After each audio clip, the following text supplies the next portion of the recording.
Besides the social benefits, the spiritual benefits, and the other benefits, in Salah, we also acquire physical and medical benefits. In Salah, when we do ruku, that is bow down, extra blood flows into the upper part of the body. The spine becomes supple.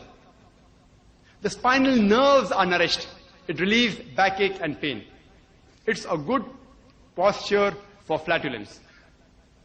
When we come back to the ar-rafu position, that is after ruku, when we stand up, the blood which has entered in the upper part of the body comes back to normalcy and the body is relaxed.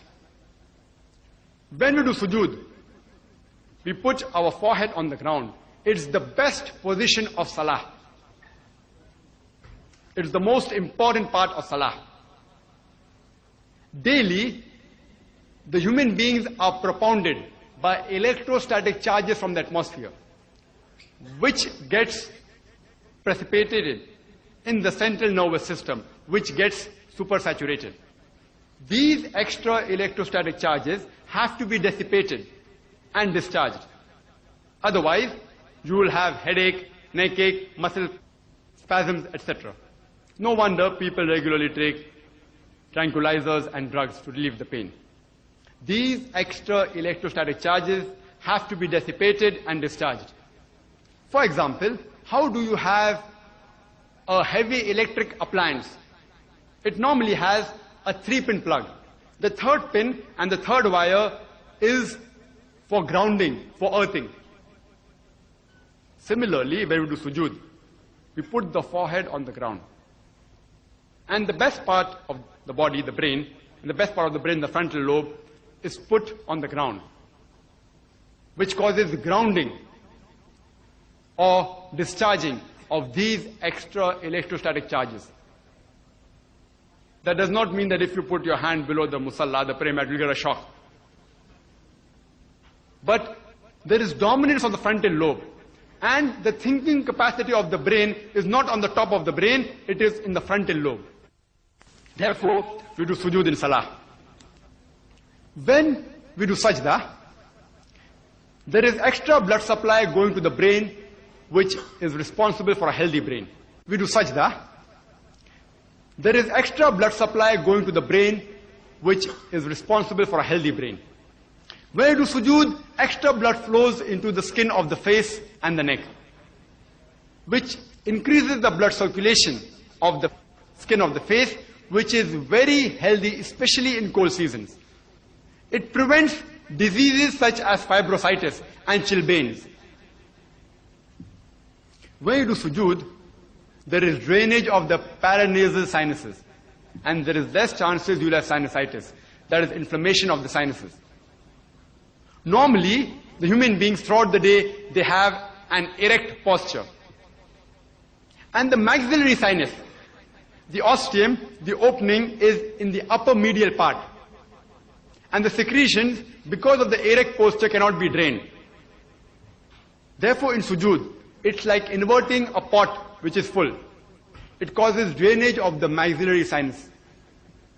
It also causes drainage of the secretion of the frontal sinus, the ethmoidal sinus, and the sphenoidal sinus. And there's less chances the person will have sinusitis, or if he's suffering from sinusitis, it's a natural treatment. Sujood is also a natural treatment for a person suffering from bronchiectasis, which causes drainage of the secretions of the bronchial tree.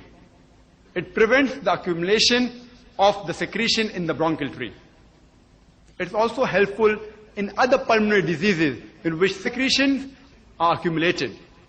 Besides secretions, other things like dust and bacteria can also accumulate. It's helpful in all these diseases.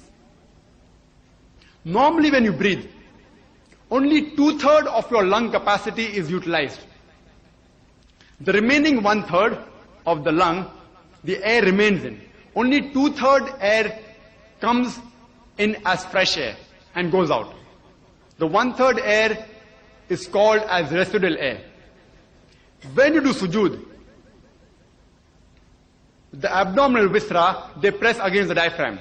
And the diaphragm, it presses against the lower lobes of the lung, which causes exhaling of even this residual air.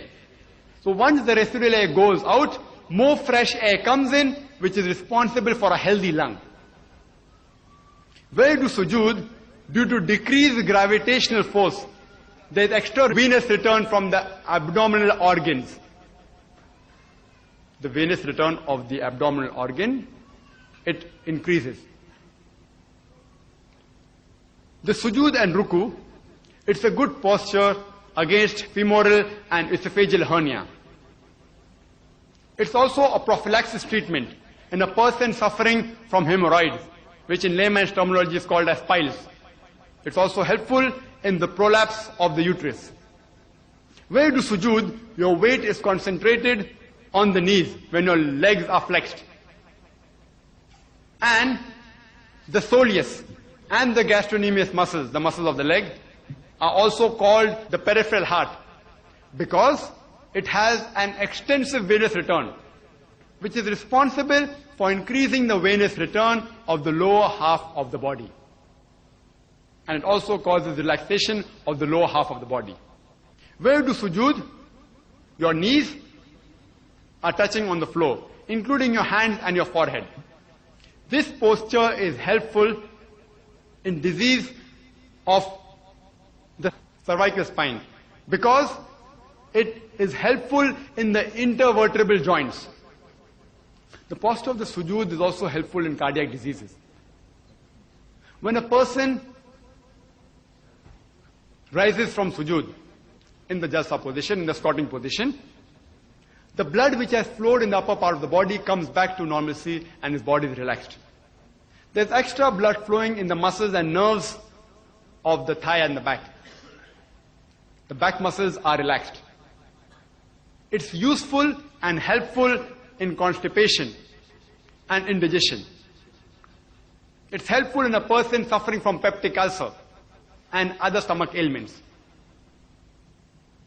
When a person gets up from the squatting position to the qiyam position, to the standing position, his weight is concentrated on the ball of the feet, which improves the strength of the back muscles, thigh muscle, knee muscle and leg muscle. There are various benefits, physical and medical, when we offer salah. But we Muslims, we don't offer salah for these medical benefits. These are only side dishes.